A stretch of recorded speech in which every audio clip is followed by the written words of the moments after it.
The state. Its historic role. Historic. The state. Its historic role. Peter Kropotkin, 1896. More title. Fyodor Alexeyevich Kropotkin, December 9, 1842 in Moscow, February 8, 1921 in Dmitrov, 65 kilometers 40 mi, to the north of Moscow. This work was written in 1896 and published in English by the Freedom Press in the first decade of the 20th century. Interestingly, the Freedom Press was founded in 1886 by a group of friends, including Peter Kropotkin, who were already publishing freedom newspapers as social anarchist and anarchist communist publication, and has operated, with the exception of short breaks, ever since. Today the press is located at 84B Whitechapel High Street in the East End of London. Alongside its many books and pamphlets, the group also published a monthly newspaper, Freedom, which is the only regular anarchist newspaper published nationally in the UK. Other regular publications by Freedom Press have included Freedom Bulletin, Spain and the World, Revolt, and War Commentary. The Freedom Press is the largest anarchist publishing house in the country, and the oldest of its kind in the English-speaking world. And about Peter Kropotkin, basic info is already in other Kropotkin's ebooks from us, but did you know that there is a subway metro station in Moscow, Russia, named after him? Kropotkinskaya Station, completed in January 19. Table. Section 9. Taking the state and its historic role as the subject for this study, I think LM satisfying and much felt need at the present time, that of examining in depth the very concept of the state, of studying its essence, its past role and the part it may be called upon to play in the future. It is above all over the question of the state that socialists are divided. Two main currents can be discerned in the factions that exist among us, which correspond to differences in temperament as well as in ways of thinking, but above all to the extent that one believes in the coming revolution. There are those, on the one hand, who hope to achieve the social revolution through the state by preserving and even extending most of its powers to be used for the revolution. And there are those like ourselves who see the state, both in its present form, in its very essence, and in whatever guise it might appear, an obstacle to the social revolution, the greatest hindrance to the birth of a society based on equality and liberty, as well as the historic means designed to prevent its blossoming. The latter were to abolish the state and not to reform it. It is clear that the division is a deep one. It corresponds with two divergent currents which in our time are manifest in all philosophical thought, in literature as well as in action. And if the prevailing views on the state remain as obscure as they are today, there is no doubt whatsoever that when, and we hope, soon communist ideas are subjected to practical application in the daily life of communities, it will be on the question of the state that the most stubborn struggles will be waged. Having so often criticized the state as it is today, it behooves one to seek the reason for its emergence, to study in depth its past role, and to compare it with institutions that it has replaced. Let us, first of all, be agreed as to what we wish to include by the term the state. There is, of course, the German school which takes pleasure in confusing state with society. This confusion is to be found among the best German thinkers and many of the French who cannot visualize society without a concentration of the state. And it is for this reason that anarchists are generally upbraided for wanting to destroy society, and of advocating a return to the permanent war of each against all. However, to argue in this way is to overlook altogether the advances made in the domain of history in the past 30 or so years. It is to overlook the fact that men lived in societies for thousands of years before the state had been heard of.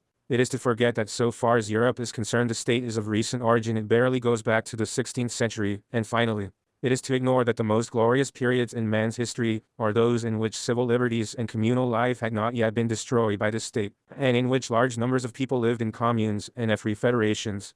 The state is only one of the forms assumed by society in the course of history. Why then make no distinction between what is permanent and what is accidental? On the other hand, the state has also been confused with government. Since there can be no state without government, it has sometimes been said that what one must aim at is the absence of government and not the abolition of the state. However, it seems to me that state and government are two concepts of a different order. The state idea means something quite different from the idea of government. It not only includes the existence of a power situated above society, but also of a territorial concentration, as well as the concentration in the hands of a few of many functions in the life of societies. It implies some new relationships between members of society which did not exist before the formation of the state. The whole mechanism of legislation and of policing has to be developed in order to subject some classes to the domination of others. This distinction, which at first sight might not be obvious, emerges especially when one studies the origins of the state. Indeed, there is only one way of really understanding the state, and that is to study its historic development. And this is what we shall try to do. The Roman Empire was a state in the real sense of the word. To this day it remains the legist ideal. Its organs covered a vast domain with a tight network. Everything gravitated towards Rome. Economic and military life, wealth, education, nay, even religion. From Rome came the laws, the magistrates, the legions to defend the territory, the prefects and the gods. The whole life of the empire went back to the Senate, later to the Caesar, the all-powerful, omniscient God of the empire. Every province, every district had its capital in miniature, its small portion of Roman sovereignty to govern every aspect of daily life. A single law, that imposed by Rome, dominated that empire, which did not represent a confederation of fellow citizens but was simply a herd of subjects.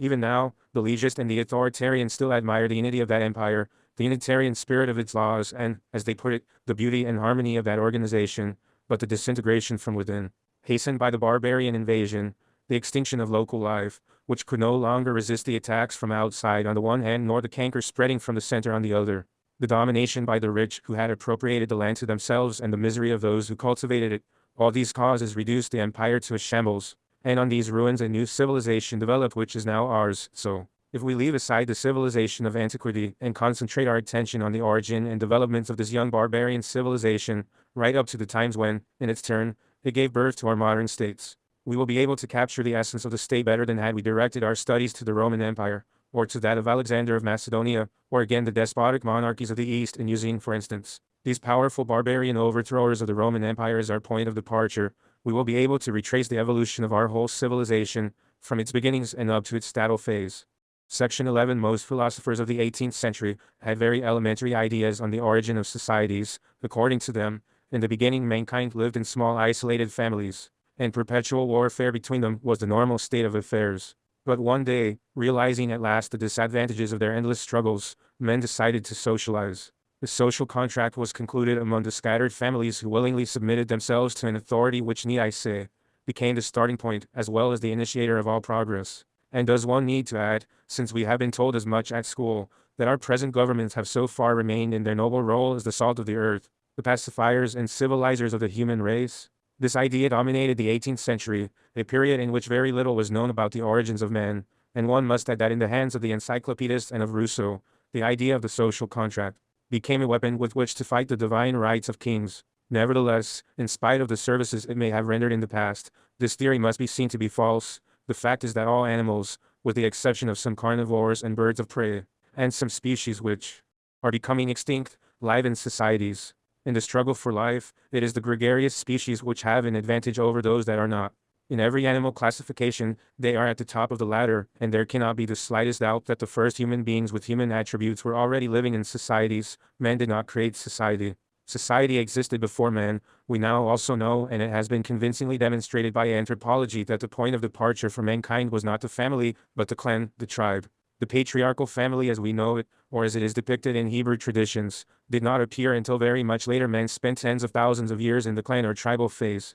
Let us call it the primitive tribe, or if you wish, the savage tribe, and during this time men had already developed a whole series of institutions, habits and customs much earlier than the institutions of the patriarchal family. In these tribes, the separate family no more existed than it exists among so many other sociable mammals. Any division within the tribe was mainly between generations, and from a far distant age, going right back to the dawn of the human race. Limitations had been imposed to prevent sexual relations between the different generations, which however were allowed between those of the same generation. One can still find traces of that period in some contemporary tribes, as well as in the language, customs and superstitions of peoples of a much higher culture. Hunting and food gathering were engaged in by the whole tribe in common, and once their hunger was satisfied, they gave themselves up with passion to their dramatized dances. To this day we still find tribes who are very close to this primitive phase living on the periphery of the large continents, or in the vicinity of mountainous regions. In the least accessible parts of the world, the accumulation of private property could not then take place there, since anything that had been the personal possession of a member of the tribe was destroyed or burned where his body was buried. This is still done, in England too, by the gypsies, and funeral rites of civilized people still bear the imprint of this custom. Thus the Chinese burn paper models of the dead person's possessions, and at the military leader's funeral his horse, his sword and decorations accompany him as far as his grave.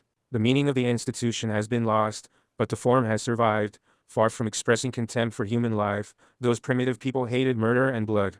To spill blood was considered such a grave matter, that every drop spilled, not only human blood but also that of some animals, required that the aggressor should lose an equal amount of his own blood. Furthermore, murder within the tribe is something quite unknown. For instance, among the Inuits or Eskimos, those survivors of the Stone Age who inhabit the Arctic regions, or among the Aleutians, etc., one definitely knows that there has not been a single murder within the tribe for 50, 60 or more years, but when tribes of different origin, color and language met in the course of their migrations, it often ended in war. It is true that even then men were seeking to make these encounters more pacific. Tradition, as Maine, Post and Inais have so well demonstrated, was already developing the germs of what in due course became international law. For instance, the village could not be attacked without warning the inhabitants. Never would anyone dare to kill on the path used by women to reach the spring. And often to make peace it was necessary to balance the numbers of men killed on both sides. However, all these precautions and many others besides were not enough. Solidarity did not extend beyond the confines of the clan or tribe. Quarrels arose between people of different clans and tribes, which could end in violence and even murder. From that period a general law began to be developed between the clans and tribes. Your members have wounded or killed one of ours. We have a right therefore to kill one of you or to inflict a similar wound on one of you, and it did not matter who, since the tribe was always responsible for the individual acts of its members. The well-known biblical verses, blood for blood, an eye for an eye, a tooth for a tooth, a wound for a wound, a life for a life, but no more. As Königswerder put it so well, owe their origin to them. It was their concept of justice, and we have no reason to feel superior since the principle of a life for a life, which prevails in our codes, is only one of its many survivals. It is clear that a whole series of institutions, and many others I shall not mention, as well as a complete code of tribal morality, were already developed during this primitive phase. And this nucleus of sociable customs was kept alive by usage, custom and tradition only. There was no authority with which to impose it. There can be no doubt that primitive society had temporary leaders. The sorcerer, the rainmaker, the learned men of that age sought to profit from what they knew about nature in order to dominate their fellow beings.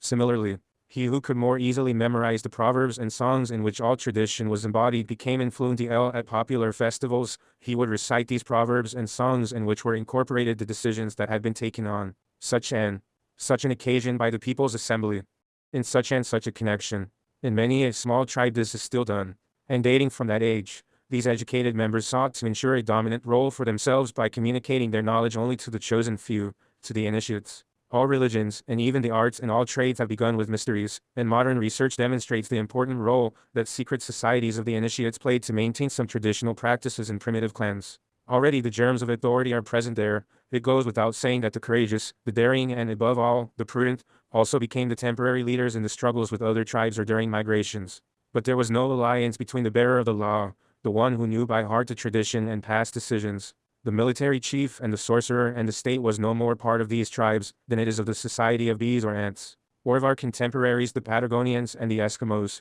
Nevertheless that phase lasted for many thousands of years, and the barbarians of over and the Roman Empire had also gone through this phase and were only just emerging from it. In the early centuries of our era there were widespread migrations of the tribes and confederations of tribes that inhabited Central and Northern Asia, waves of small tribes driven by more or less civilized peoples who had come down from the high tablelands of Asia. They themselves had probably been driven away by the rapid desiccation of these plateaus spread all over Europe, each driving the other and being assimilated in their drive towards the west. In the course of these migrations, in which so many tribes of different origins became assimilated, the primitive tribe which still existed among most of the savage inhabitants of Europe could not avoid disintegration. The tribe was based on a common origin and the cult of common ancestors. But to which common origin could these agglomerations of people appeal when they emerged from the confusion of migrations, drives, intertribal wars, during which here and there one could already observe the emergence of the paternal family, the nucleus formed by the exclusive possession by some of women won or carried off from neighboring tribes? The old ties were broken, and to avoid disruption, which in fact did occur for many tribes, which disappeared forever, new links had to be forged, and they were established through the communal possession of the land, of the territory on which each agglomeration had finally settled.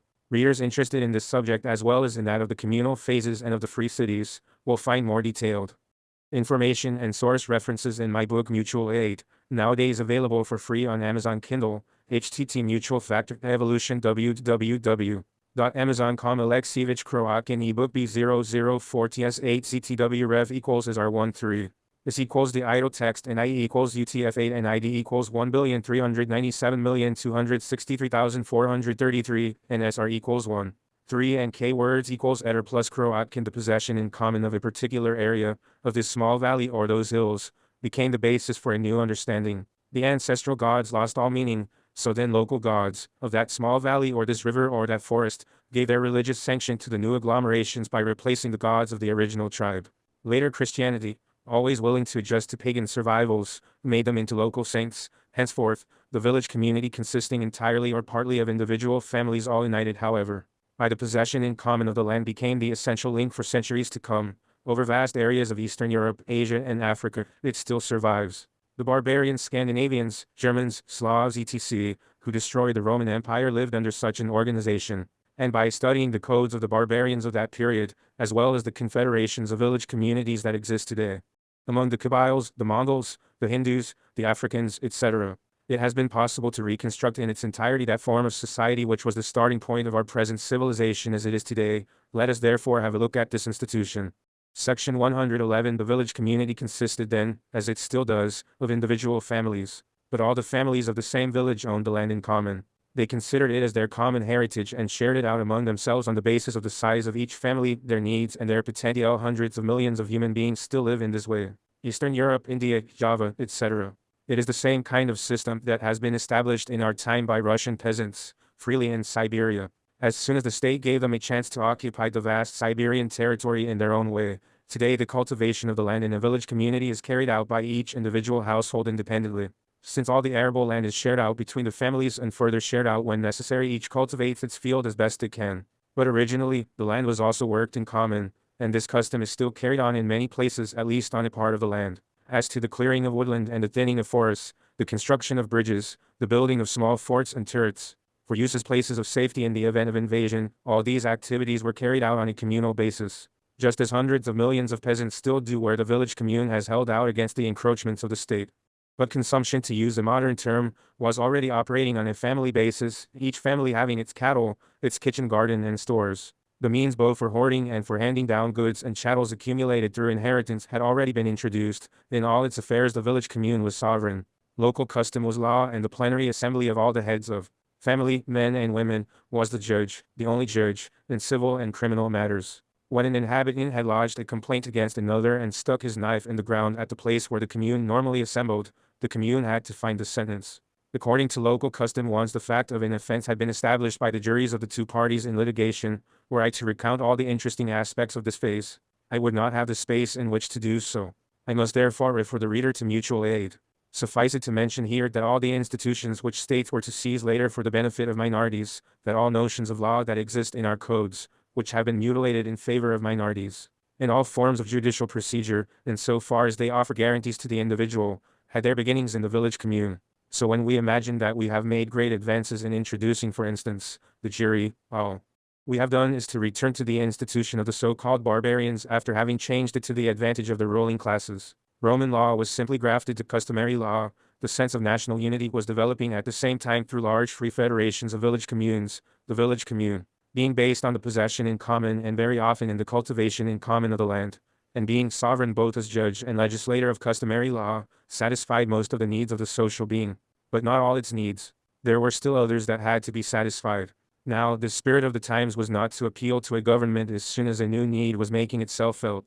On the contrary, the individuals themselves would take the initiative to come together, to join forces, and to federate, to create an entente, large or small, numerous or restricted, which was in keeping with the new need. And society then was literally covered, as if by a network of sworn brotherhoods, of guilds for mutual aid, of conjurations, in the village as well as outside it, in the federation.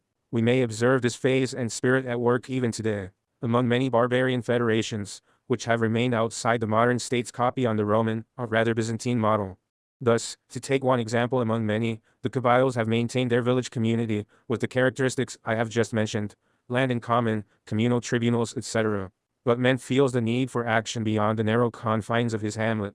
Some rove the world seeking adventure as peddlers. Others take up some kind of trade, and those peddlers and those artisans join together in fraternities, even when they belong to different villages, tribes or confederations. Union is needed for mutual succor on voyages to distant lands, for the mutual exchange of the mysteries of one's trade, and so they join forces. They swear brotherhood and practice it in a way that makes a deep impression on Europeans. It is a real brotherhood and not just empty words. Furthermore, misfortune can overtake anyone. Who knows but that tomorrow in a brawl a normally gentle and quiet man may exceed the established limits of decorum and sociability. Who knows whether he might resort to blows and inflict wounds. It will be necessary to pay heavy compensation to the offended or wounded party. It will be necessary to plead one's cause before the village assembly, and to reconstruct the facts, on the testimony of 6, 10 or 12 sworn brothers. All the more reason to enter a fraternity. Besides, man feels the need to meddle in politics, to engage in intrigue perhaps, or to propagate a particular moral opinion, or a particular custom. Finally, external peace has to be safeguarded, alliances with other tribes to be concluded, federations to be constituted far and wide, elements of intertribal law to be spread abroad. Well then, to gratify all these needs of an emotional or intellectual nature, the Kabyles, the Mongols, the Malays, do not appeal to a government. They haven't one. Being men of customary law and individual initiative, they have not been perverted from acting for themselves by the corrupting force of government and church. They unite spontaneously, they form sworn brotherhoods, political and religious associations, craft associations, guilds as they were called in the Middle Ages, and kopfs as they are called today by the Kabyles, and these kopfs extend beyond the boundaries of the hamlet. They extend far and wide into the desert and to foreign cities, and brotherhood is practiced in these associations. To refuse help to a member of one's kopf even at the risk of losing all one's possessions and one's life is to commit an act of treason to the brotherhood. It is to be treated as one's brother's murderer.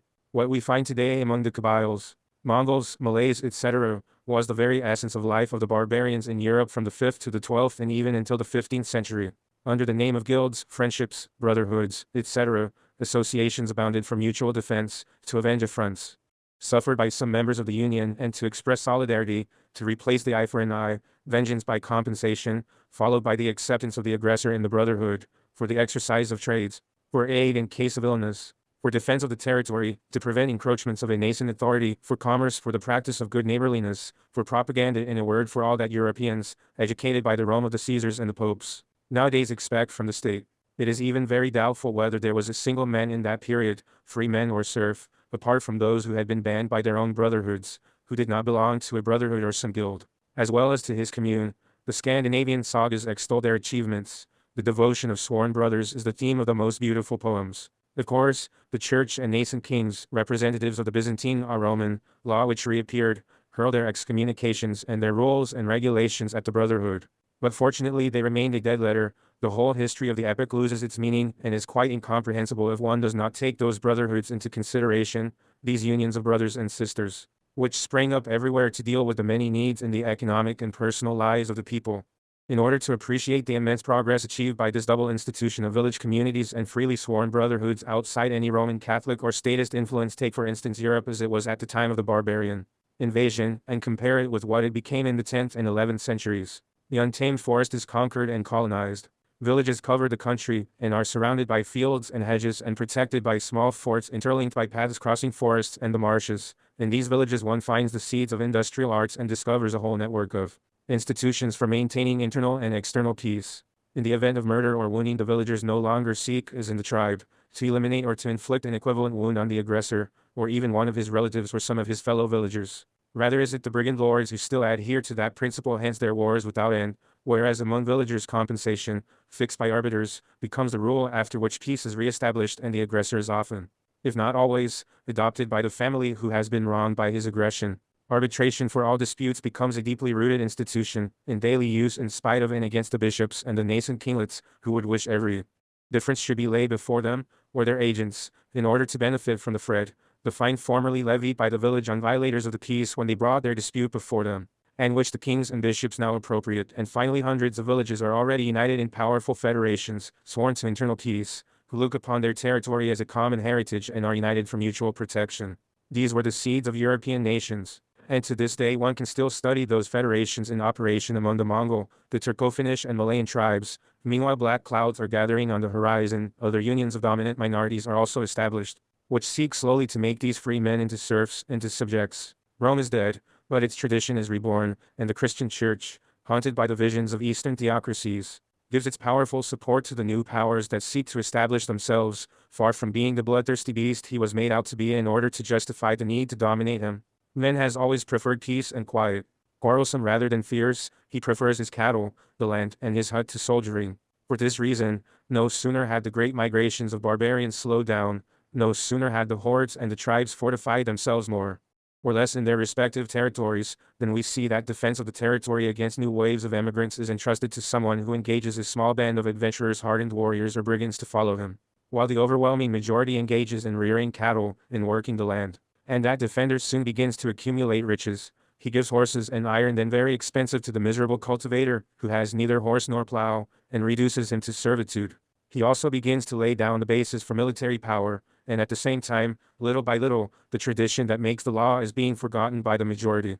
In each village only a few old folk can remember the verses and songs containing the precedents on which customary law is based, and on festive occasions they repeat these before the community.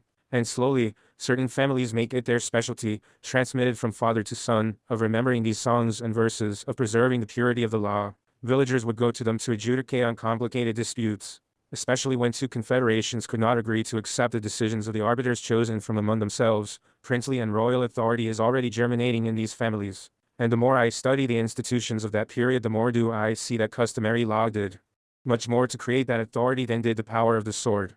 Man allowed himself to be enslaved much more by his desire to punish the aggressor according to the law than by direct military conquest, and gradually the first concentration of powers, the first mutual assurance for domination by judge and military leader is made against the village community. A single man assumes these two functions. He surrounds himself with armed men to carry out the judicial decisions. He fortifies himself in his turret. He accumulates for his family the riches of the time, bread, cattle, iron, and slowly imposes his domination over the peasant in the vicinity. The learned men of the period, that is the sorcerer or the priest, soon gave him his support either to share his power or, by adding force to the knowledge of customary law to his powers as a feared magician, the priest takes it over himself, from which stems the temporal authority of the bishops in the 9th, 10th and 11th centuries. I would need a series of lectures rather than a chapter to deal with this subject, which is so full of new lessons, and to recount how free men gradually became serfs, forced to work for the lord of the manor, temporal or clerical, of how authority was built up over the villages and boroughs in a tentative, groping manner, of how the peasants leagued together, rebelled, struggled to oppose this growing domination, of how they perished in those attacks against the thick walls of the castle and against the men clad in iron defending it. It will be enough for me to say that round about the 10th and 11th centuries the whole of Europe appeared to be moving towards the constitution of those barbarian kingdoms, similar to the ones found today in the heart of Africa, or those of theocracies one knows about from Oriental history. This could not happen in a day, but the seeds of those petty royalties and for those petty theocracies were already there and were increasingly manifesting themselves. Fortunately, the barbarian spirit, Scandinavian, Saxon, Celt, German, Slav, which for 7 or 8 centuries had incited men to seek the satisfaction of their needs through individual initiative and through free agreement between the brotherhoods and guilds. Fortunately, that spirit persisted in the villages and boroughs. The barbarians allowed themselves to be enslaved. They worked for the master, but their feeling for free action and free agreement had not yet been broken down. Their brotherhoods were more alive than ever, and the Crusades had only succeeded in arousing and developing them in the West, and so the revolution of the urban communities, resulting from the union of the village community, and the sworn brotherhood of the artisans and the merchant, which had been prepared long since by the federal mood of the period, exploded in the 11th and 12th centuries with striking effect in Europe. It had already started in the Italian communities in the 10th century. This revolution, which most university historians prefer to ignore, or to underestimate, saved Europe from the disaster which threatened it.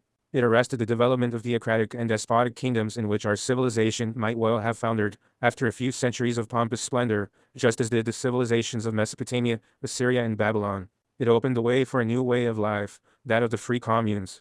Section IV. It is easy to understand why modern historians, trained in the Roman way of thinking and seeking to associate all institutions with Rome, find it so difficult to appreciate the communalist movement that existed in the 11th and 12th centuries. This movement, with its virile affirmation of the individual, and which succeeded in creating a society through the free federation of men, of villages and of towns, was the complete negation of the Unitarian, centralizing Roman outlook with which history is explained in our university curricula.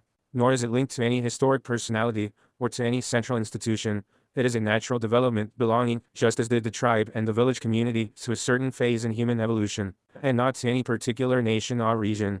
This is the reason why academic science cannot be sensitive to its spirit, and why the Augustine Thierrys and the Sismondists, historians who really had understood the mood of the period, have not had followers in France, where Lecher is still the only one to have taken up more or less the tradition of the great historian of the Merovingian and communalist periods.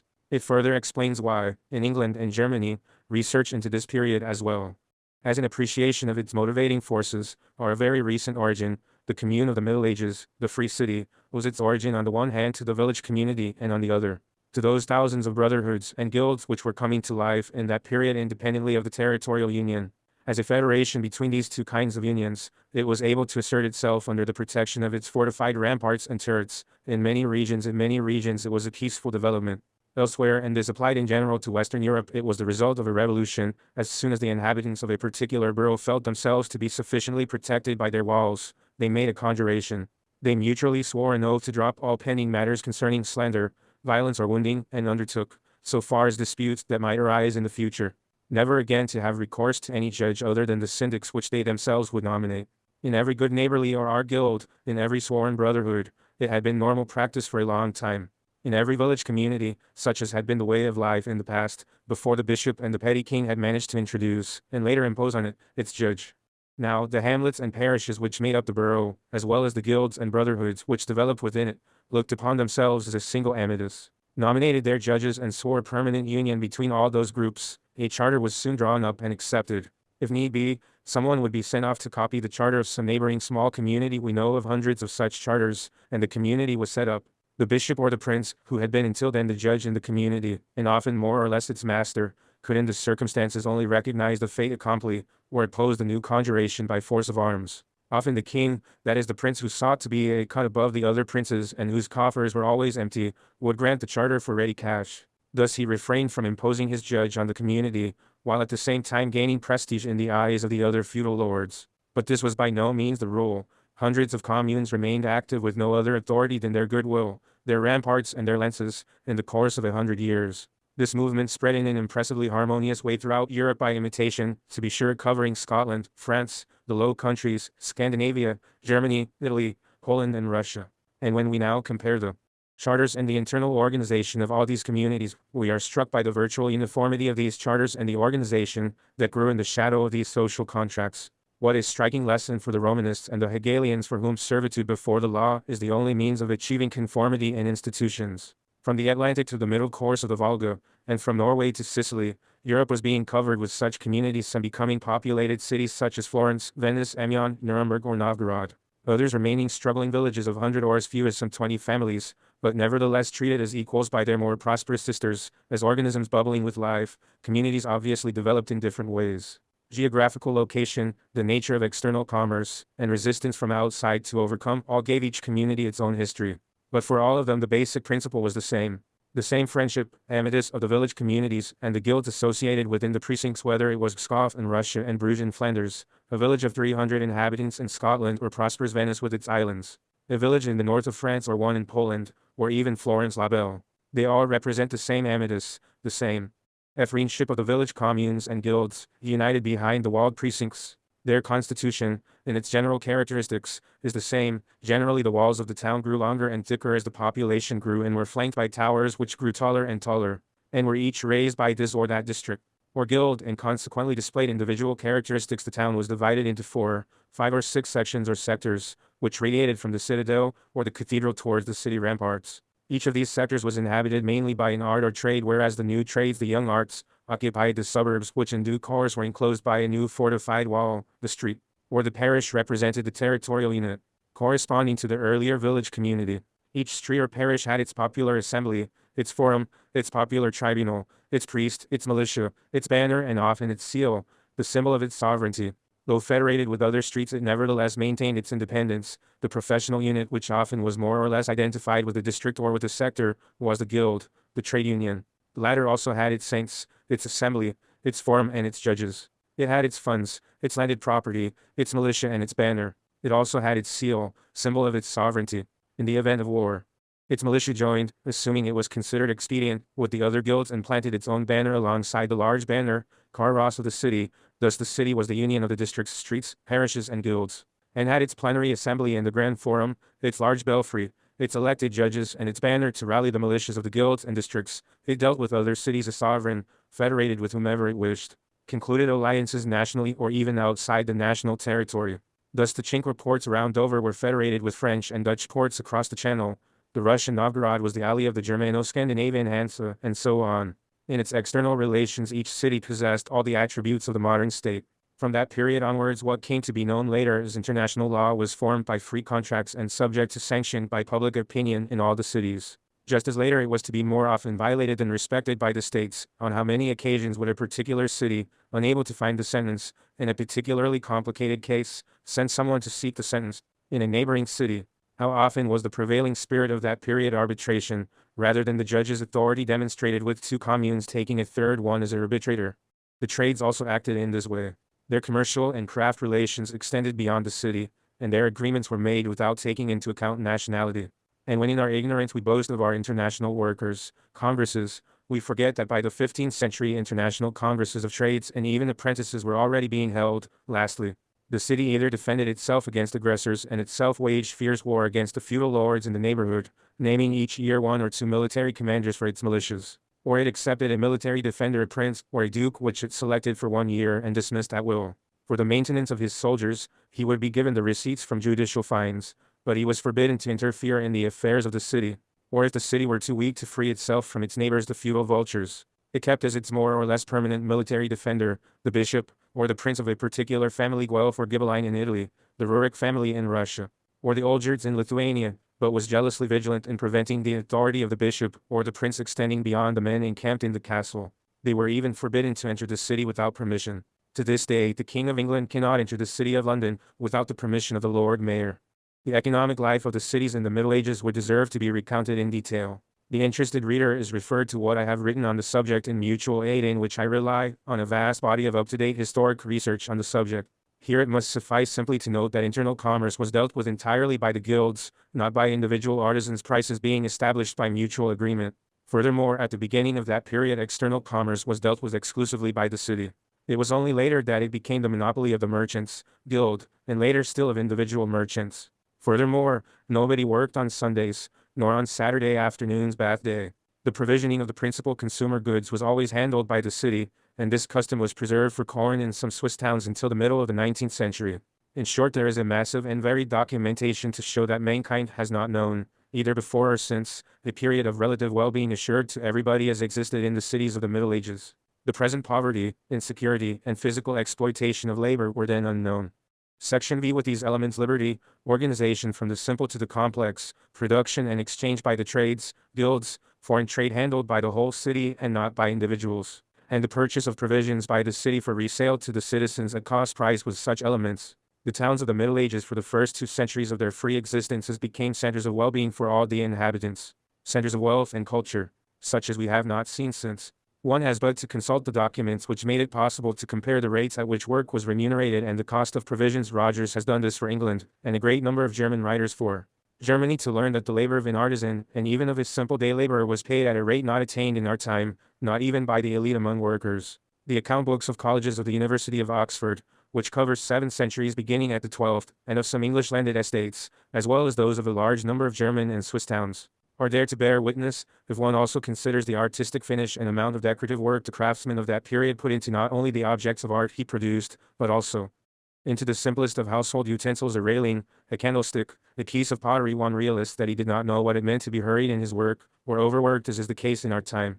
That he could forge, sculpt, weave, or embroider as only a very small number of worker artists among us can manage nowadays. Finally, if one runs through the list of donations made to the churches and the communal houses of the parish, the guild or the city, both in works of art, decorative panels, sculptures, raw iron and cast metal, and in money, one realizes the degree of well-being attained by those cities. One also has an insight into the spirit of research and invention, which manifested itself, and of the breath of freedom, which inspired their works. The feeling of brotherly solidarity that grew up in those guilds in which men of the same trade were united, not simply for commercial and technical reasons, but by bonds of sociability and brotherhood.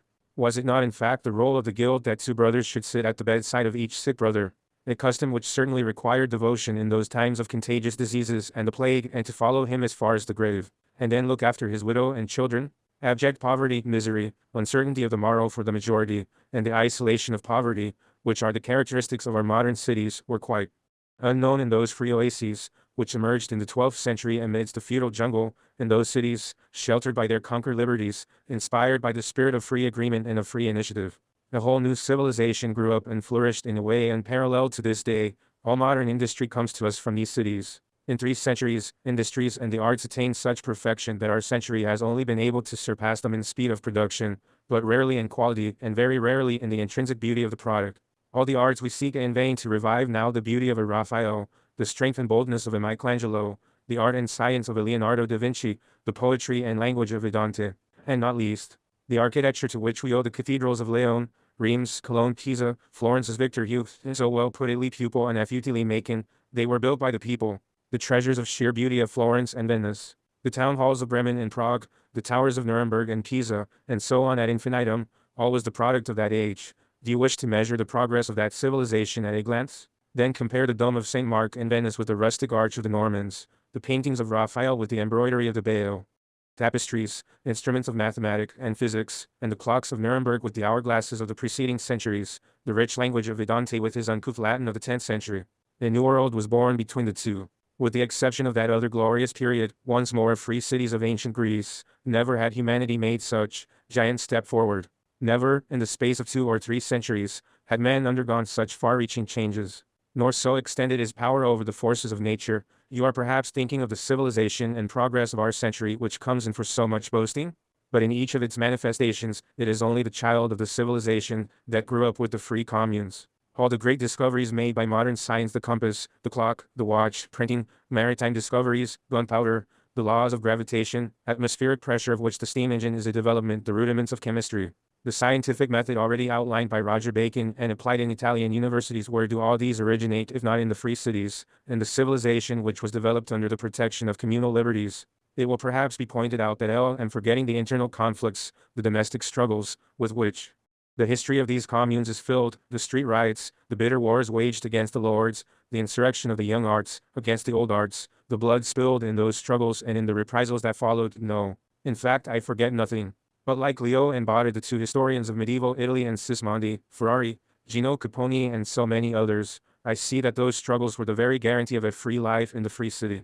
I perceive a renewal, a new impetus towards progress after each of those struggles, after having recounted in detail these struggles and conflicts, and having measured also the greatness of the progress achieved while blood was being shed in the streets, well-being assured for all the inhabitants, and civilization renewed. Leo and Botta concluded with this idea which is so just and of which I am frequently reminded. I would like to see it engraved in the minds of every modern revolutionary. A commune, they said, does not represent the picture of a moral whole, does not appear universal in its manner of being, as the human mind itself, except when it has admitted conflict, opposition, yes, conflict, freely debated without an outside force, the state, adding its immense weight to the balance in favor of one of the forces engaged in the struggle. I believe, with these 2 writers, that often more harm has been done by imposing peace, because one linked together opposites in seeking to create a general political order and sacrificed individualities and small organisms, in order to absorb them in a vast colorless and lifeless whole. It is for this reason that the communes, so long as they did not themselves seek to become states and to impose around them submission in a vast colorless and lifeless whole, for this reason they grew and gained a new lease of life from each struggle, and blossomed to the clatter of swords in the streets, whereas 2 centuries later that same civilization collapsed in the wake of wars fathered by the states. In the commune, the struggle was for the conquest and defense of the liberty of the individual, for the federative principle, for the right to unite and to act, whereas the states' wars had as their objective the destruction of these liberties, the submission of the individual, the annihilation of the free contract, and the uniting of men in a universal slavery to king, judge and priest, to the state. Therein lays all the difference. There are struggles and conflicts which are destructive, and there are others which drive humanity forwards. Section VL. In the course of the 16th century, the modern barbarians were to destroy all that civilization of the cities of the Middle Ages. These barbarians did not succeed in annihilating it, but in halting its progress at least 2 or 3 centuries. They launched it in a different direction, in which humanity is struggling at this moment without knowing how to escape. They subjected the individual, they deprived him of all his liberties. They expected him to forget all his unions based on free argument and free initiative. Their aim was to level the whole of society to a common submission to the master. They destroyed all ties between men, declaring that the state and the church alone must henceforth create union between their subjects, that the church and the state alone have the task of watching over the industrial, commercial, judicial, artistic, emotional interests, for which men of the 12th century were accustomed to unite directly. And who are these barbarians? It is the state, the triple alliance, finally constituted of the military chief, the Roman judge and the priest, the 3 constituting a mutual assurance for domination, the 3 united in one power which will command in the name of the interest of society, and will crush that same society. One naturally asks oneself, how were these new barbarians able to overcome the communes, hitherto so powerful? Where did they find the strength for conquest? In the first place, they found it in the village. Just as the communes of ancient Greece proved unable to abolish slavery, and for that reason perished, so the communes of the Middle Ages failed to free the peasant from serfdom at the same time as the townsman. It is true that almost everywhere, at the time of his emancipation, the townsman himself, a farming craftsman, had sought to carry the country folk with him to help him throw off the yoke. For 2 centuries, the townsmen in Italy, Spain and Germany were engaged in a bitter war against the feudal lords. Feats of heroism and perseverance were displayed by the burghers in that war on the castles. They bled themselves white to become masters of the castles of feudalism and to cut down the feudal forest that surrounded them, but they only partially succeeded. Warri, they finally made peace over the heads of the peasants. To buy peace, they handed over the peasants to the lord as long as he lived outside the territory conquered by the commune. In Italy and Germany they ended by accepting the lord as burgher, on condition that he came to live in the commune. Elsewhere they finished by sharing his dominion over the peasant. And the lord took his revenge on this low rabble of the towns, whom he hated and despised, making blood flow on the streets by struggles and the practice of retaliation among noble families, which did not bring their differences before the syndics and the communal judges but settled them with the sword, in the street, driving one section of town dwellers against another. The lord also demoralized the commune with his favors, by intrigues, his lordly way of life, and by his education received at the court of the bishop or the king. He induced it to share his ambitions. And the burgher ended by imitating the lord. He became in his turn a lord, he too getting rich from distant commerce or from the labor of the serfs penned up in the villages, after which, the peasant threw in his lot with the kings, the emperors, budding czars and the popes when they set about building their kingdoms and subjecting the towns. Where the peasant did not march under their orders, neither did he oppose them. It is in the country, in a fortified castle, situated in the middle of rural communities, that monarchy slowly came to be established. In the 12th century, it existed in name only, and we know today what to think of the rogues, leaders of small bands of brigands who adorned themselves with that name, a name which in any case, as Augustine Thierry has so well observed, didn't mean very much at the time, when there were the king, the superior, the senior of the law courts, the king of the nets, among fishermen, the king of the beggars slowly, gropingly, the baron who was favorably situated in one region, and more powerful or more cunning than the others, would succeed in raising himself above his confreres. The church hastened to support him, and by force, scheming, money, sword and poison if need be, one such feudal baron would grow in power at the expense of the others. But royal authority never succeeded in constituting itself in any of the free cities, which had their noisy forum, their Tarpeian rock, or their river for the tyrants. It succeeded in the towns which had grown in the bosom of the country, after having sought in vain to constitute this authority in Reims, or in Leon. It was in Paris, an agglomeration of villages and boroughs, surrounded by a rich countryside, which had not yet known the life of free cities. It was in Westminster, at the gates of the populous city of London. It was in the Kremlin, built in the center of rich villages on the banks of the Moscow River. After having failed in Suzdal and in Vladimir but never in Novgorod, Pskov, Nuremberg, Leon or Florence, that royal authority was consolidated.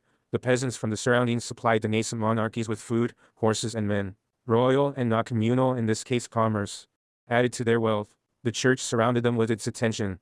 It protected them, came to their aid with its wealth, invested for them in their local saint and his miracles. It surrounded with its veneration the Notre Dame of Paris, or the image of the Virgin of Iberia in Moscow. And while the civilization of the free cities, free from the bishops, gathered its youthful momentum, the church worked relentlessly to reconstitute its authority through the intermediary of the nascent monarchy, surrounding with its attention, in sense and money, the royal cradle of the one it had finally chosen to re-establish with him and through him, its ecclesiastical authority.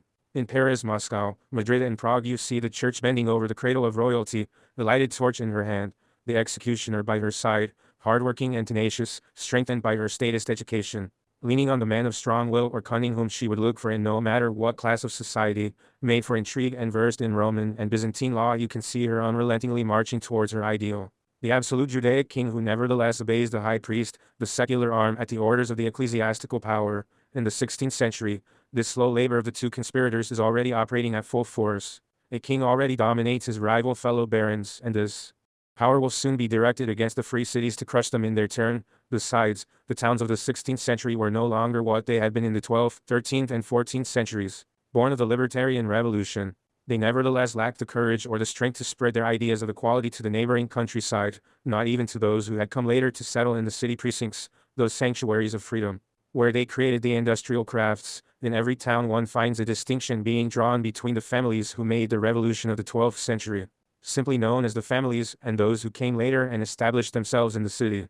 The old merchant guild would not hear of accepting newcomers. It refused to absorb the young arts into the commercial field, and from the simple steward to the city that it was in former times, when it carried out the external trade for the whole city, it became the middleman, who got rich on his own account through foreign trade.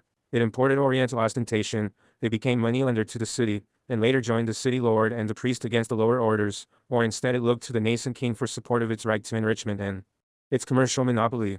Once commerce becomes personal, the free city is destroyed. Moreover, the guilds of the old trades, which at the beginning made up the city and its government, do not wish to recognize the same rights for the young guilds, established later by the new crafts. The latter have to conquer their rights by a revolution, and it is what they do everywhere. But whereas in some cities that revolution is the starting point for a renewal of all aspects of life as well as the arts, this is so clearly seen in Florence. In other cities it ends in the victory of the Popolo Grasso over the Popolo Basso, by a crushing repression with mass deportations and executions, especially when the seigneurs and priests interfere. And need one add that the king will use as a pretext the defense of the lower classes in order to crush the fat classes, and to subjugate both once he has become master of the city, and then, the cities had to die, since even men's ideas had changed. The teaching of canonic law and Roman law had modified people's way of thinking. The 12th century European was fundamentally a federalist. As a man of free enterprise, and a free understanding of associations which were freely sought and agreed to, he saw in himself the point of departure for the whole of society. He did not seek safety through obedience, nor did he ask for a savior. For society, the idea of Christian and Roman discipline was unknown to him, but under the influence of the Christian Church, always in love with authority, always anxious to be the one to impose its dominion over the souls, and above all the work of the faithful, and on the other hand, under the influence of Roman law which by the 12th century had already appeared at the courts of the powerful lords, the kings and the popes, and soon became the favorite subject at the universities under the influence of these two teachings which are so much in accord even though originally they were bitter enemies. Minds became corrupted as the priest erred, the legislator took over, men fell in love with authority. If a revolution of the lower trades took place in a commune, the commune would call for a savior, thus saddling itself with a dictator, a municipal Caesar. It would grant him full powers to exterminate the opposition party, and he took advantage of the situation. Using all the refinements and cruelty suggested to him by the Church or those borrowed from the despotic kingdoms of the Orient, he would no doubt have the support of the Church. Had she not always dreamed of the biblical king, who will kneel before the high priest and be his docile instrument? Has she not always hated with ardor force those rationalist ideas which breathed in the free towns at the time of the first Renaissance, that of the 12th century? Did she not lay her curse on those pagan ideas which brought men back to nature under the influence of the rediscovery of Greek civilization? And later did she not get the princes to stifle these ideas which, in the name of primitive Christianity, raised up men against the Pope, the priest and religion in general? Fire, the wheel and the gibbet, those weapons so dear at all times to the Church, were used to crush the heretics. No matter what the instrument might be, Pope, king or dictator, so long as fire, the wheel and the gibbet operated against her enemies, and in the shadow of this double indoctrination of the Roman jurist and the priest, the federalist spirit which had created the free commune, the spirit of initiative and free association, was dying out and making way for the spirit of discipline and pyramidal authoritarian organization.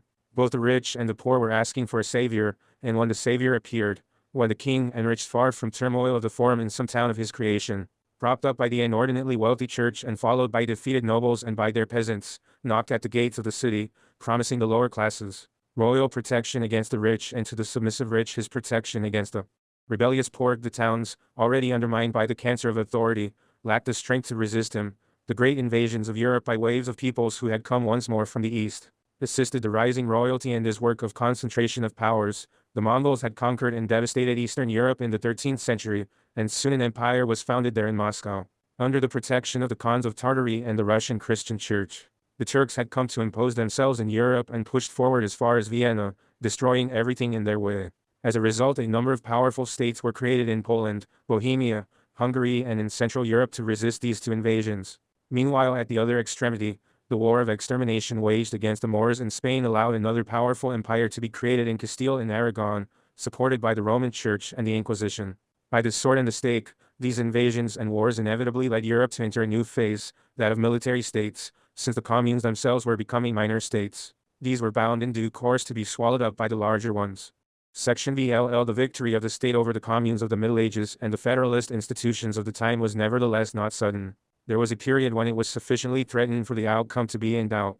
A vast popular movement, religious in its form and expressions but eminently equalitarian and communist in its aspirations, emerged in the towns and countryside of Central Europe already, in the 14th century. In 1358 in France and in 1381 in England, two similar movements had come into being.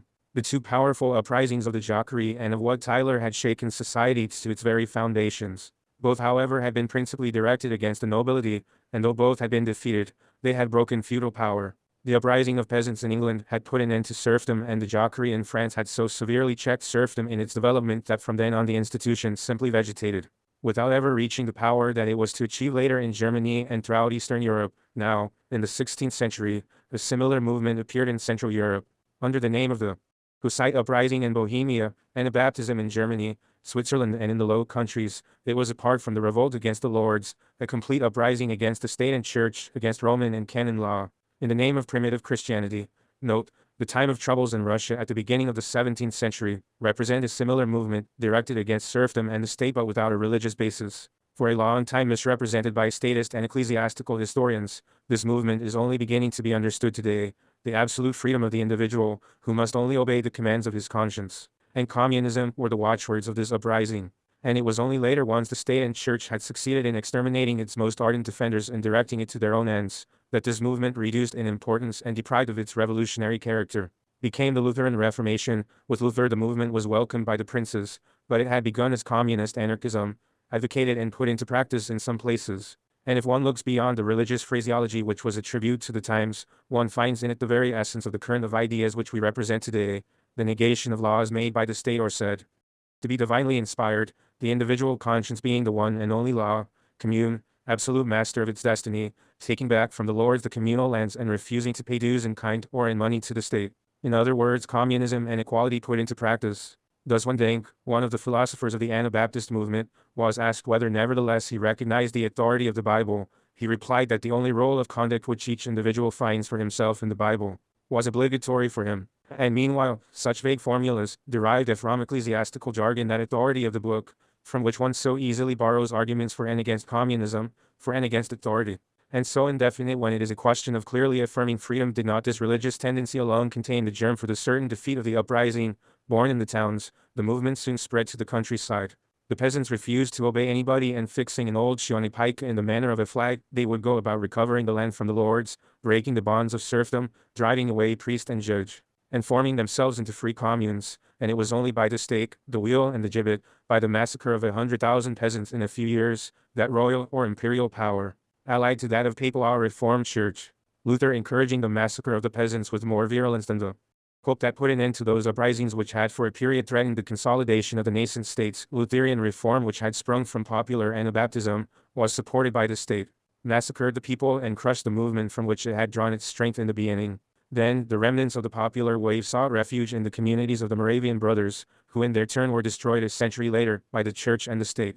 Those among them who were not exterminated went to seek sanctuary, some in southeastern Russia, the Mennonite community since emigrated to Canada, some to Greenland, where they have managed ever since to live in communities and refusing all service to the state. Henceforth the state was assured of its existence.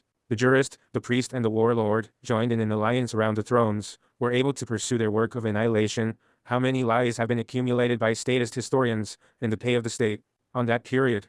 Indeed, have we not all learned at school, for instance, that the state had performed the great service of creating, out of the ruins of feudal society, national unions which had previously been made impossible by the rivalries between cities? Having learned this at school, almost all of us have gone on believing this to be true in adulthood, and yet, now we learn that in spite of all the rivalries, medieval cities had already worked for 4 centuries toward building those unions, through federation, have freely consented, and that they had succeeded. For instance, the Union of Lombardy comprised the cities of northern Italy with its federal treasury in Milan. Other federations such as the Union of Tuscany, the Union of Rhineland, which comprised 60 towns, the federations of Westphalia, of Bohemia, of Serbia, Poland and of Russian towns, covered Europe. At the same time, the commercial union of the Hansa included Scandinavian, German, Polish and Russian towns in all the Baltic basin. There were already all the elements, as well as the fact itself, of large groupings freely constituted. Do you require the living proof of these groupings? You have it in Switzerland. There, the union first asserted itself among the village communes, the old cantons, just as at the same time in France it was constituted in the Lionnais. And since in Switzerland the separation between town and village had not been as far-reaching as in the countries, where the towns were engaged in large-scale commerce with distant parts, the towns gave assistance to the peasant insurrection of the 16th century, and thus the union included towns and villages to constitute a federation which continues to this day. But the state, by its very nature, cannot tolerate a free federation. It represents that bogey of all jurists, a state within the state. The state cannot recognize a freely formed union operating within itself. It only recognizes subjects. The state and its sister the church arrogate to themselves alone the right to serve as the link between men. Consequently, the state must perforce wipe out cities based on the direct union between citizens. It must abolish all unions within the city, as well as the city itself, and wipe out all direct union between the cities. For the federal principle it must substitute the principle of submission and discipline. Such is the stuff of the state, for without this principle it ceases to be state.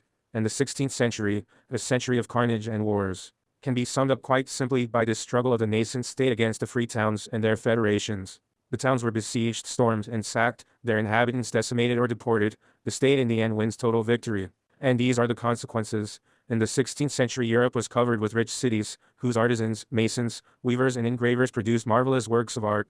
Their universities established the foundations of modern empirical science. Their caravans covered the continents, their vessels plowed the seas and rivers. What remained 2 centuries later?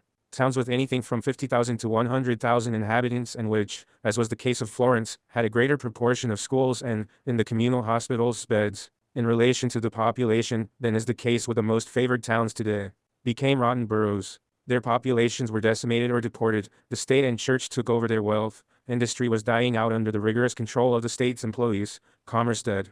Even the roads which had hitherto linked these cities became impassable in the 17th century. State is synonymous with war. Wars devastated Europe and managed to finish off the towns which the state had not yet directly destroyed. With the towns crushed, at least the villages gained something from the concentration of state power. Of course not.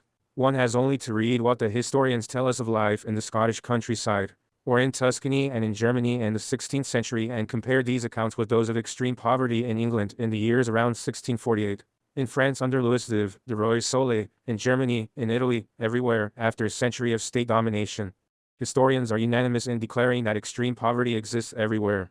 In those places where serfdom had been abolished, it is reconstituted under 1,000 new guises, and where it had not yet been destroyed, it emerges under the aegis of ancient slavery or worse. In Russia it was the nascent state of the Romanovs that introduced serfdom and soon gave it the characteristics of slavery, but could anything else come out of stato-wretchedness, since its first concern, once the towns had been crushed, was to destroy the village commune and all the ties between the peasants, and then to surrender their lands to sacking by the rich and to bring them all individually into subjection to the official, the priest or the lord. Section BLLL. The role of the nascent state in the 16th and 17th centuries in relation to the urban centers was to destroy the independence of the cities, to pillage the rich guilds of merchants and artisans, to concentrate in its hands the external commerce of the cities and ruin it, to lay hands on the internal administration of the guilds and subject internal commerce, as well as all manufactures, in every detail to the control of a host of officials, and in this way to kill industry and the arts, by taking over the local militias and the whole municipal administration, crushing the weak in the interest of the strong by taxation, and ruining the countries by wars. Obviously the same tactic was applied to the villages and the peasants. Once the state felt strong enough, it eagerly set about destroying the village commune, ruining the peasants in its clutches and plundering the common lands. Historians and economists in the pay of the state teach us, of course, that the village commune, having become an outdated form of land possession, which hampered progress in agriculture, had to disappear under the action of natural economic forces. The politicians and the bourgeois economists are still saying the same thing now, and there are even some revolutionaries and socialists who claim to be scientific socialists who repeat the stock fable learned at school. Well, never has such an odious lie been uttered in the name of science. A calculated lie, since history abounds with documents to prove for those who want to know, and for France it would simply suffice to consult laws that in the first place the state deprived the village commune of all its powers, its independence, its juridical and legislative powers, and that afterwards its lands were either simply stolen by the rich with the connivance of the state, or confiscated by the state directly. In France the pillage started in the 16th century, and followed its course at a greater pace in the following century. From 1659 the state started taking the communes under its wing, and one has only to refer to Louis XIV's edict of 1667, to appreciate on what a scale communal goods were already being pillaged during that period.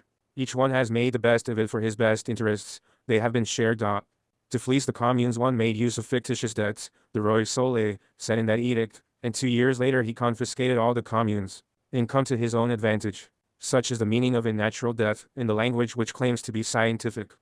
In the following century, at a low estimate, half the communally owned lands were simply taken over by the nobility and the clergy under the aegis of the state, and nevertheless the commune continued in existence, until 1787. The village assembly met under the elm tree, apportioned the lands, distributed the tax demands. Documentary evidence can be found in Babot La Village sous Ancien Régime.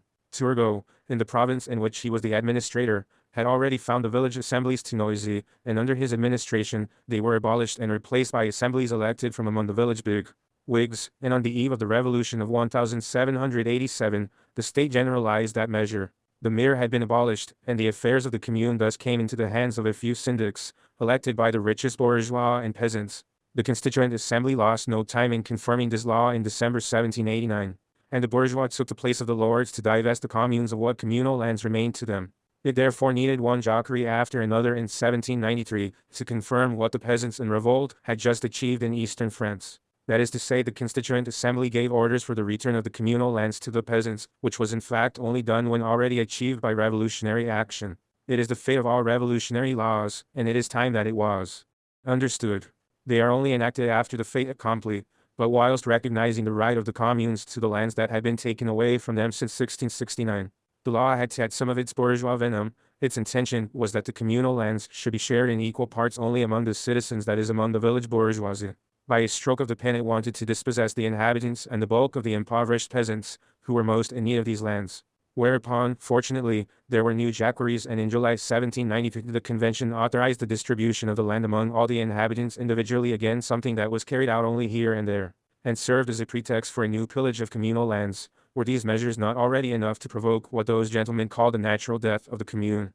Yet for all that the commune went on living, so on August 24, 1794, reaction having seized power, it struck a major blow. The state confiscated all the communal lands and used them as a guarantee fund for the national debt, putting them up for auction and surrendering them to its creatures, the Thermidorians. This law was happily repealed on the Superiorial Year V, after 3 years of rushing after the spoils. But by this same stroke of the pen the communes were abolished and replaced by cantonal councils, in order that the state could the more easily pack them with its creatures. This lasted until 1801, when the village communes were reintroduced. But then the government itself undertook to appoint the mayors and syndics in each of the 36,000 communes, and this absurdity lasted until the Revolution of July 1830, after which the law of 1789 was reintroduced. And in the meantime, the communal lands were again confiscated entirely by the state in 1813 and pillaged for the next 3 years. What remained was not returned to the communes until 1816. Do you think that was the end? Not at all. Each new regime saw in the communal lands a means of compensating its henchmen. Thus from 1830, on 3 different occasions, the first in 1837 and the last under Napoleon, 111 laws were promulgated to force the peasants to share what remained to them of the communal forest and pastures. And 3 times was the state obliged to abrogate these laws because of the resistance of the peasants. Nevertheless, Napoleon 111 took advantage of this situation to seize a few large estates, and to make presents of them to his creatures. Such are the facts. And this is what those gentlemen call in scientific language the natural death of communal ownership under the influence of economic laws. One might as well call the massacre of 100,000 soldiers on the battlefield natural death. Now, what was done in France was also done in Belgium, in England, Germany, and in Austria, everywhere in Europe except in the Slav countries. It is already being done in Russia, the government having authorized the pillaging of communal lands under the law of 1906 and favored this pillage by its own functionaries. But then, the periods of outbreaks of pillaging of the communes are linked throughout Europe. Only the methods vary. Thus in England, they dared not proceed with general measures, but preferred to pass through Parliament some thousands of separate enclosure acts by which, in every special case, Parliament sanctioned confiscation. It does so to this day, and gave the squire the right to keep the communal lands that he had ring-fenced. And whereas nature had until now respected the narrow furrows by which the communal fields were divided temporarily among the families of a village in England, and though we have in the writings of somebody called Marshall clear descriptions of this form of possession at the beginning of the 19th century, and though communal economy has survived in some communes up to the present time, there is no lack of scholars, such as Seebohm, or the emulator of Fustel de Coulanges, to maintain and teach that the commune never existed in England except in the form of serfdom. In Belgium, in Germany, in Italy and Spain we find the same methods being used, and in one way or another the individual seizure of the lands that were once communal was almost completed in Western Europe by the 1850s. Of their communal lands the peasants only retain a few scraps. This is the way the mutual alliance between the lord, the priest, the soldier and the judge, that we call the state, acted towards the peasants, in order to strip them of their last guarantee against extreme poverty and economic bondage. But while the state was condoning and organizing this pillage, could it respect the institution of the commune as the organ of local affairs? Obviously, it could not, for to admit that some citizens should constitute a federation which takes over some of the functions of the state would have been a contradiction of first principles. The state demands from its subjects a direct, personal submission without intermediaries. It demands equality in slavery. It cannot admit of a state within a state. Thus, as soon as the state began to be constituted in the 16th century, it sought to destroy all the links which existed among the citizens both in the towns and in the villages, where it tolerated, under the name of municipal institutions, some remnants of autonomy, never of independence. It was only for fiscal reasons, to reduce correspondingly the central budget, or also to give the big wigs of the province a chance to get rich at the expense of the people, as was the case in England, quite legally until recent years, and to this day in its institutions and customs. This is understandable. Local affairs are a matter of customary law, whereas the centralization of powers is a matter of Roman law. The two cannot live side by side. The latter had to destroy the other. It is for this reason that under the French regime in Algeria, when a Kabylie village commune wants to plead for its lands, each inhabitant of the commune must lodge a personal complaint with the tribunals, who will deal with 50 or 200 isolated cases, rather than accept the commune's collective plea. The Jacobin Code developed in the Code Napoleon hardly recognizes customary law, preferring Roman law, or rather Byzantine law. It is for this reason, again in France, that when the wind blows down a tree onto the national highway, or a peasant whose turn it is to repair the communal lane prefers to pay 2 or 3 francs to a stone breaker to do it, from 12 to 15 employees of the Ministries of the Interior and of Finance have to be involved, and more than 50 documents pass between these austere functionaries before the tree can be sold, or before the peasant can receive permission to hand over his 2 or 3 francs to the communal treasury. Those who may have doubts as to the veracity of this statement will find these 50 documents listed and duly numbered by M. Kropotkin. The Journal des Economistes, April 1893, that was of course under the Third Republic, for LM not talking about the barbaric procedure of the ancient regime, which was satisfied with 5 or at the most 6 documents. But the scholars will tell you that in more barbaric days, the control by the state was a sham, and were it only paperwork, it would only mean, after all, 20,000 officials too many, and another billion added to the budget. A mere trifle for the lovers of order and alignment. But at the bottom of all this is something much worse. There is the principle that destroys everything. Peasants in a village have a large number of interests in common: household interests, neighborhood, and constant relationships. They are inevitably led to come together for 1,000 different things. But the state does not want this, nor can it allow them to join together. After all, the state gives them the school and the priest, the gendarme, and the judge. This should be sufficient. And if other interests arise, they can be dealt with through the usual channels of state and church. Thus, until 1883 villagers in France were strictly prohibited from combining, be it only for the purpose of bulk buying of chemical fertilizers, or the irrigation of their meadows. It was not until 1883, 1886, that the Republic made up its mind to grant the peasants this right, by voting in the law on trades unions, which however was hedged in with provisos and conditions, and we who are stupefied by state education can rejoice in the sudden advances made by agricultural unions, without blushing at the thought that this right, which has been denied the peasants until now, was one enjoyed without question by every man, free or serf, in the Middle Ages. We have become such slaves that we already look upon it as a victory for democracy. This is the stage we have reached in brainwashing, thanks to a system of education deformed and vitiated by the state, and our statist prejudices. Section I. If in the town and the village you have common interests, then ask the state or the church to deal with them. But for you to get together to deal with these interests is forbidden. This is the formula that echoes throughout Europe from the 16th century, already at the end of the 14th century an edict by Edward 111, King of England, stated that every alliance, connivance, gatherings, meetings, enactments, and solemn oaths made or to be made between carpenters and masons are null and void. But it was only after the defeat of the villages and of the popular uprisings, to which we have already referred, that the state dared to interfere with all the institutions, guilds, brotherhoods, etc., which bound the artisans together, to disband and destroy them. This is what one sees so clearly in England, since the vast documentation available allows one to follow this movement step by little step as the state takes over all the guilds and brotherhoods. It besets them, abolishes their conjurations, their syndics, which they replace by their officers, their tribunals, and their banquets, and at the beginning of the 16th century under Henry VLLL, the state simply confiscates all that the guilds possess without bothering with formalities or procedure. The heir of the Protestant king completes his task. It is daylight robbery, without apologies, as Thorold Rogers so well put it.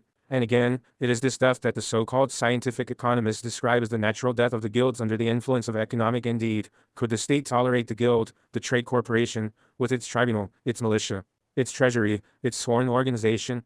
It was the state within the Stadtholder. The real state had to destroy it, and this it did everywhere. In England, in France, in Germany, Bohemia, and Russia, maintaining only the pretense for the sake of the tax collector and as part of its huge administrative machine. And surely there is no reason to be surprised that once the guilds and guild masterships were deprived of all that hitherto had been their lives, were put under the orders of the royal officials, and had simply become cogs in the machinery of administration, that by the 18th century they were a hindrance, an obstacle to industrial development, in spite of the fact that for 4 centuries before that they represented life itself. The state had destroyed them. But the state was not satisfied with putting a spoke in the wheels of life of the sworn brotherhoods of trades, which embarrassed it by placing themselves between it and its subjects. It was not satisfied with confiscating their funds and their properties. The state had to take over their functions as well as their assets. In a city of the Middle Ages, when there was a conflict of interest within a trade or where 2 different guilds were in disagreement, the only recourse was to the city. They were obliged to come to an agreement, to any kind of compromise arrangement, since they were all mutually tied up with the city. And the latter never failed to assert itself, either by arbitration or at a pinch by referring the dispute to another city. From then on, the state was the only judge. All local conflicts, including insignificant disputes in small towns with only a few hundred inhabitants, accumulated in the form of documents in the offices of the king or of parliament. The English parliament was literally inundated by thousands of minor local squabbles. As a result, thousands of officials were required in the capital, most of them corruptible, to read, classify, and form an opinion on all this litigation and adjudicate on the smallest details. For example, how to shear horse, to bleach linen, to salt herrings, to make a barrel, and so on ad infinitum, and the wave of questions went on increasing in volume. But this was not all. In due course the state took over export trade, seeing it as a source of profit. Formerly, when a difference arose between two towns on the value of cloth that had been exported, or of the quality of wool, or over the capacity of herring barrels, the towns themselves would remonstrate with each other. If the disagreement dragged on more often than not, they would invite another town to arbitrate. Alternatively, a congress of the weavers or coopers' guilds would be summoned to decide on an international level the quality and value of cloth and the capacity of barrels. But henceforth it was the state in London or in Paris which undertook to deal with these disputes. Through its officials it controlled the capacity of barrels, defined the quality of cloth, allowing for variations, as well as establishing the number of threads and their thickness in the warp and the woof. And by its ordinances meddling with the smallest details in every industry, you can guess with what results. Under such control, industry in the 18th century was dying. What had in fact come of Benvenuto Cellini's art under state tutelage? It had disappeared. And the architecture of those guilds of masons and carpenters whose works of art we still admire? Just observe the hideous monuments of the statist period, and at one glance you will come to the conclusion that architecture was dead, to such an extent that it has not yet recovered from the blows it received at the hands of the state. What was happening to the textiles of Bruges and the cloth from Holland? Where were these ironsmiths, so skilled in handling iron, and who, in every important European village, knew how to make this ungrateful metal lend itself to transformation into the most exquisite decorations? Where were those turners, those watchmakers, those fitters who had made Nuremberg one of the glories of the Middle Ages for precision instruments? Talk about it to James Watt, who 2 centuries later spent 30 years in vain, looking for a worker who could produce a more or less circular cylinder for his steam engine. Consequently, his machine remained at the project stage for 30 years because there were no craftsmen able to construct it. Such was the role of the state in the industrial field. All it was capable of doing was to tighten the screw for the worker, depopulate the countryside, spread misery in the towns, reduce millions of human beings to a state of starvation, and impose industrial serfdom. And it is these pitiful remains of the old guilds, these organisms which have been battered and overtaxed, these useless cogs of the administrative machine, which the ever-scientific economists are so ignorant as to confuse with the guilds of the Middle Ages. What the great French Revolution swept away as harmful to industry was not the guild, nor even the trade union, but the useless and harmful cog in the machinery of state. But what the revolution was at pains not to sweep away was the power of the state over industry, over the factory serf. You remember the discussion which took place at the convention, at the terrible convention apropos of a strike. To the complaints of the strikers the convention replied, the state alone has the duty to watch over the interests of all citizens. By striking, you are forming a coalition, you are creating a state within the state. So death, in this reply only the bourgeois nature of the revolution has been discerned. But has it not, in fact, a much deeper significance? Does it not sum up the attitude of the state, which found its complete and logical expression in regard to society as a whole in the Jacobinism of 1793? Have you something to complain about? Then address your complaint to the state. It alone has the mission to redress the grievances of its subjects. As for a coalition to defend yourselves, never. 11. It was in this sense that the Republic called itself one and indivisible. Does not the modern socialist Jacobin think in the same way? Did not the convention express the gist of Jacobin thought with the cold logic that is typical of it? In this answer of the convention was summed up the attitude of all states in regard to all coalitions and all private societies, whatever their aim. In the case of the strike, it is a fact that in Russia it is still considered a crime of high treason. In most of Germany too, where Wilhelm would say to the miners, appeal to me, but if ever you presume to act for yourselves, you will taste the swords of my soldiers. Such is still almost always the case in France, and even in England, only after having struggled for a century by means of secret societies, by the dagger for traitors and for the masters, by explosive powders under machines, by emery powder poured into grease boxes, and so on, did British workers begin to win the right to strike, and will soon have it altogether, if they don't fall into the traps already set for them by the state, in seeking to impose compulsory arbitration in return for an 8-hour day. More than a century of bitter struggles, and what misery! How many workers died in prison, were transported to Australia, were shot or hanged. in order to win back the right to combine, which let it be remembered once more, every man free or serf practiced freely so long as the state did not lay its heavy hand on societies. But then, was it the workman only who was treated in this way? Let us simply recall the struggles that the bourgeoisie had to wage against the state to win the right to constitute itself into commercial societies, a right which the state only began to concede when it discovered a convenient way of creating monopolies for the benefit of its creatures and to fill its coffers. Think of the struggle for the right to speak. Think all right other than the way the state decrees through the academy, the university, and the church. Think of the struggles that have had to be waged to this day in order to be able to teach children to read a right which the state possesses but does not use. Even of the struggles to secure the right to enjoy oneself in public, not to mention those which should be waged in order to dare to choose one as judge and one's law as a thing that was in daily use in other times, nor the struggles that will be needed before one is able to make a bonfire of that book of infamous punishments, invented by the spirit of the Inquisition and of the despotic empires of the Orient, known under the name of the Penal Code. Observe next: taxation, an institution originating purely with the state, this formidable weapon used by the state, in Europe as in the young societies of the two Americas, to keep the masses under its heel, to favor its minions, to ruin the majority for the benefit of the rulers, and to maintain the old divisions and castes. Then take the wars without which states can neither constitute themselves nor maintain themselves, wars which become disastrous and inevitable the moment one admits that a particular region, simply because it is part of a state, has interests opposed to those of its neighbors who are part of another state. Think of past wars and of those that subjected people will have to wage to conquer the right to breathe freely, the wars for markets, the wars to create colonial empires. And in France we unfortunately know only too well that every war, victorious or not, is followed by slavery. And finally, what is even worse than all that has just been enumerated is the fact that the education we all receive from the state, at school and after, has so warped our minds that the very notion of freedom ends up by being lost and disguised in servitude. It is a sad sight to see those who believe themselves to be revolutionaries unleashing their hatred on the anarchist just because his views on freedom go beyond their petty and narrow concepts of freedom learned in the state school. And meanwhile, this spectacle is a reality. The fact is that the spirit of voluntary servitude was always cleverly cultivated in the minds of the young, and still is. In order to perpetuate the subjection of the individual to the state, libertarian philosophy is stifled by the Roman and Catholic pseudo-philosophy of the state. History is vitiated from the very first page, where it lies when speaking of the Merovingian and Carolingian monarchies, to the last page where it glorifies Jacobinism and refuses to recognize the role of the people in creating the institutions. Natural sciences are perverted in order to be put at the service of the double idol, church-state. Individual psychology, and even more that of societies, are falsified in each of their assertions and justifying the triple alliance of soldier, priest, and judge. Finally, morality, after having preached for centuries obedience to the church, or the book, achieves its emancipation today, only to then preach servility to the state, no direct moral obligations towards your neighbor, nor even any feeling of solidarity. All your obligations are to the state, we are told, we are taught, in this new cult of the old Roman and Caesarian divinity. The neighbor, the comrade, the companion, forget them. You will henceforth only know them through the intermediary of some organ or other of your state. And every one of you will make a virtue out of being equally subjected to it, and the glorification of the state and of its discipline, for which the university and the church, the press and the political parties labor, is propagated so successfully that even revolutionaries dare not look this fetish straight in the eye. The modern radical is a centralist, statist, and rabid Jacobin, and the socialist falls into step just as the Florentines at the end of the 15th century knew no better than to call on the dictatorship of the state to save themselves from the patricians.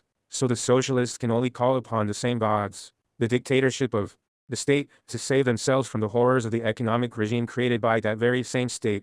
Section X of 1 goes a little deeper into these different categories of phenomena which I have hardly touched upon. In this short outline one will understand why, seeing the state as it has been in history, and as it is in essence today, and convinced that a social institution cannot lend itself to all the desired goals, since as with every organ, it developed according to the function it performed, in a definite direction and not in all possible directions, one will understand, I say, why the conclusion we arrive at is for the abolition of the state. We see it in the institution, developed in the history of human societies to prevent the direct association among men, to shackle the development of local and individual initiative, to crush existing liberties, to prevent their new blossoming, all this in order to subject the masses to the will of minorities.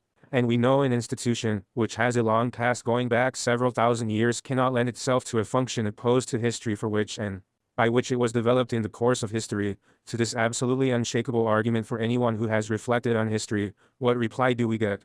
One is answered with an almost childish argument. The state exists and represents a powerful ready-made organization. Why not use it instead of wanting to destroy it? It operates for evil ends, agreed, but the reason is that it is in the hands of the exploiters. If it were taken over by the people, why would it not be used for better ends, for the good of the people? Always the same dream, that of the Marquis de Posa in Schiller's drama, seeking to make an instrument of emancipation out of absolutism. Or again the dream of the gentle Abbé Pierre in Zola's Rome, wanting to make of the church the lever for socialism. How sad it is to have to reply to such arguments. For those who argue in this way either haven't a clue as to the true historic role of the state, or they view the social revolution in such a superficial and painless form that it ceases to have anything in common with their socialist aspirations. Take the concrete example of France. All thinking people must have noticed the striking fact that the Third Republic, in spite of its republican form of government, has remained monarchist in essence. We have all reproached it for not having republicanized France. I'm not saying that it has done nothing for the social revolution, but that it has not even introduced a morality that is an outlook which is simply republican. For the little that has been done in the past 25 years to democratize social attitudes or to spread a little education has been done everywhere, in all the European monarchies, under pressure from the times through which we are passing. Then where does this strange anomaly of a republic which has remained a monarchy come from?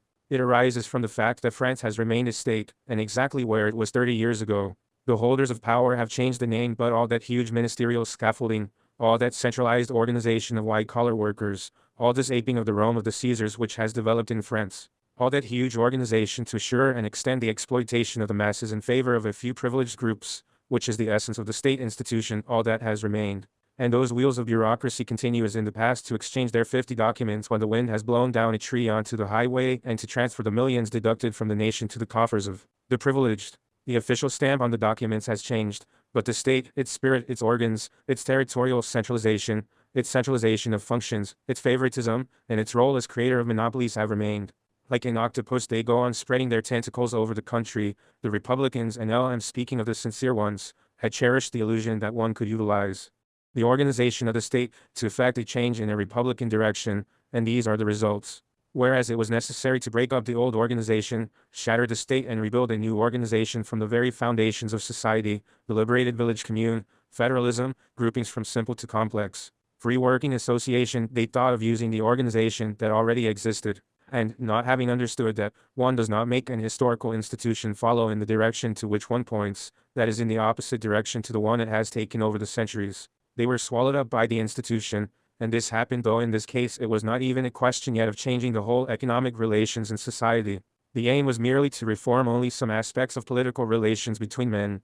But after such a complex failure, and in the light of such a pitiful experiment, there are those who still insist in telling us that the conquest of powers in the state by the people will suffice to accomplish the social revolution, that the old machine, the old organization, slowly developed in the course of history to crush freedom, to crush the individual, to establish oppression on a legal basis, to create monopolists, to lead minds astray by accustoming them to servitude, will lend itself perfectly to its new functions, that it will become the instrument, the framework for the germination of a new life, to found freedom and equality on economic basis, the destruction of monopolies, the awakening of society, and towards the achievement of a future of freedom and equality. What is sad and tragic mistake.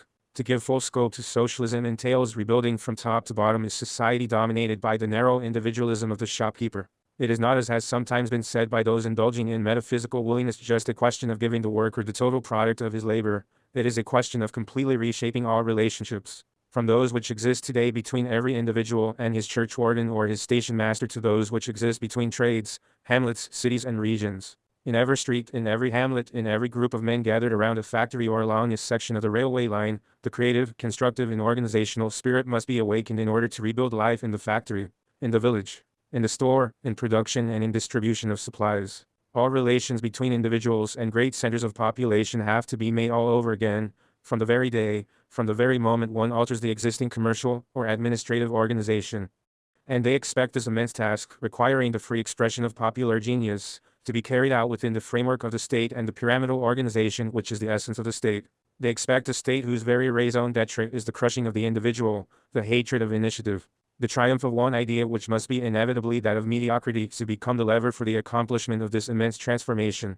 They want to direct the renewal of a society by means of decrees and electoral majorities. How ridiculous! Throughout the history of our civilization, two traditions, two opposing tendencies have confronted each other, the Roman and the popular, the imperial and the federalist, the authoritarian and the libertarian, and this is so once more. On the eve of the social revolution, between these two currents, always manifesting themselves, always at grips with each other, the popular trend and that which thirsts for political and religious domination, We have made our choice. We seek to recapture the spirit which drove people in the 12th century to organism themselves on the basis of free agreement and individual initiative, as well as of the free federation of the interested parties. And we are quite prepared to leave the others to cling to the imperial, the Roman and canonical tradition. History is not an uninterrupted natural development. Again and again development has stopped in one particular territory only to emerge somewhere else. Egypt, the Near East, the Mediterranean shores and Central Europe have all in turn been centers of historical development. But every time the pattern has been the same, beginning with the phase of the primitive tribe followed by the village commune, then by the free city, finally to die with the advent of the state in Egypt. Civilization begins with the primitive tribe, it advances to the village commune and later to the period of the free cities, later still to the state which, after a period in which it flourished, leads to death. Development starts afresh in Syria, in Persia and in Palestine. It follows the same pattern: the tribe, the village commune, the free city, the all-powerful state and death.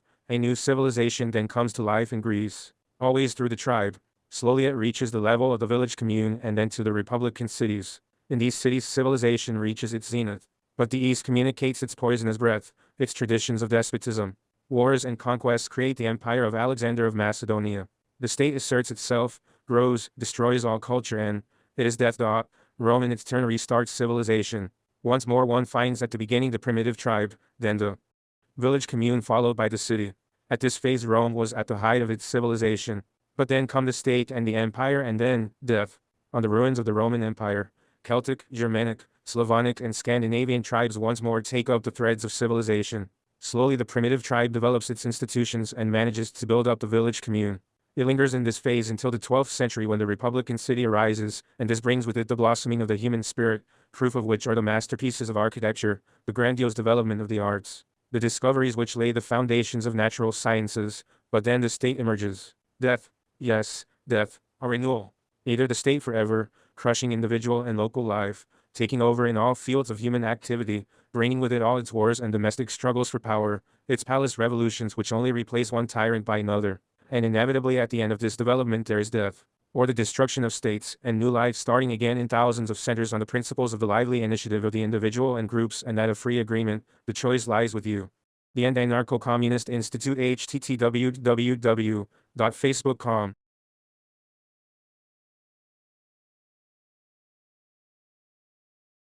The State, Its Historic Role, Peter Kropotkin, 1896, The Anarcho-Communist Institute of the USA.